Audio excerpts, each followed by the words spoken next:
मसीहा अगस्ट 15 तारिख दिन आम देश स्वाधीन होइतिला। अरे दी जणाक कौन करुच? बापा बापा काली अगस्ट 15 मु सेति पय ड्राइंग बनौतिली। अच्छा आ चिंटू तू कौन करुचु? बापा काली अगस्ट 15 बोली मु कोन भाषण देबी घोषुतिली। कि रे घोषुचु कौन? तू तो देश पय दुई पद तो मनरू कहि पारिबनु स्कूल रे। हो बापा मु काली पूरा चेष्टा करिवि आम देश पय मो मनरू किछ कहिबाकू। हाँ सुनना पिला हौ काली सकाळु जल्दी बाहरी पड़िबू मु तते स्कूल ले ने कि छाड़ी देबी हैला। हो बापा इस की खुशी। हां बहुत खुशी काली पय। सुनु ए पताकाटा नेलु ताको सम्मानर सह रखिबू तळे पकेइबुनु हैला। बापा तळे पकेले कोन हबो की? अरे त्रिरंगा पताका हैला आम देशर गर्व और गौरव आम कोटि कोटि भारतीयंकर एकतार प्रतीक आकु तळे पकाइले तार सम्मान हानि हबो बुझिलु। हो बापा मु केबे भी आम पताका को तळे पकेइबिनी। हौ स्कूल आसी गलानी ठीक से जा दुष्ट हबुनु आ ठीक टाइम रे घर को फेरी जिबु हैला। हो बापा बापा एबे तमे जाओ मु भितर को जाउची।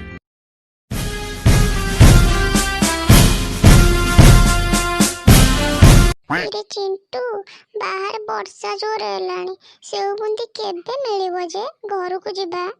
अरे समस्ते सेव बुंदी नबो आग आस आज दिवस विषय किए किछि कुह। यार मु भाषण देबी किरे तू भाषण दबु। अरे वाह बहुत बढ़िया कथा आस जल्दी आसे। सम्मानीय सभापति महोदय एवं मोर पूज्य गुरुजन वृंद एठारे उपस्थित मोर सान और बड़ भाई और भौणी माने एवं मोर प्रिय सहपाठी माने आज रही पवित्र दिवस संबंध में मते किछि कहिबाकू सुजोग मिलिथिबारु मु निजको धन्य मने करूछि। आज रही दिवस संबंध में समस्ते अल्पे बहुते जानिथिबे। आज हेउछि अगस्ट मास 15 तारिख जहाकू सारा भारत वर्ष आज को दीर्घ 74 वर्ष धरी स्वाधीनता दिवस रूपे पालन करी आसुछि। आम देश स्वाधीन हबा पई बहुत स्वाधीनता संग्रामी माने प्राण बलि देइथिले। सेमानक मध्यरु जातिर पिता महात्मा गांधी एवं सुभाष चंद्र बोस जी अन्यतम।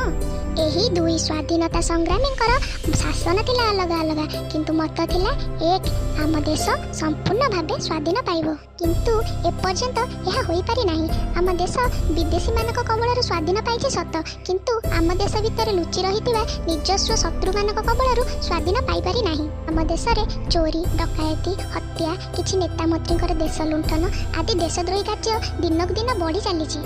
आमे आम निज देश रे रही निज देश को लुंठन करूछे। जणे महापुरुष कहिथिले जेपर्यंत जणे नारी निर्जन राति रे निर्भयर सह एका बुली न पारिछि से पर्यंत आमे कहि परिबा नाही जे आम देश संपूर्ण रूपे स्वाधीन पाइ परिछि बोली किंतु एपर्यंत यह होई पारि नाही। तेबे आमे किपरि कहिबा आम देश संपूर्ण रूपे स्वाधीन पाइछि बोली? तेणु आमे समस्ते आज रही पवित्र दिवस रे शपथ नेबा जे सदा सर्वदा निज जातीय पताका एवं जातीय संगीत को सम्मान दबा निज देश को शत्रु कबळरू रक्षा करिबा एवं गांधीजींकर अधूरा स्वप्न निज देश को राम राज्य रे परिणत करिबा। एतिकी कही मु मो वक्तव्य शेष करूछि।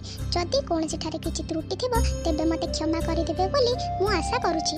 जय जवान जय किसान मो भारत महान जय हिंद। अरे वाह किंतु तू आज बहुत बढ़िया भाषण देली मु आज तो ऊपर बहुत गर्वित अनुभव करूछि। हां सर आपण बिल्कुल ठीक कहले।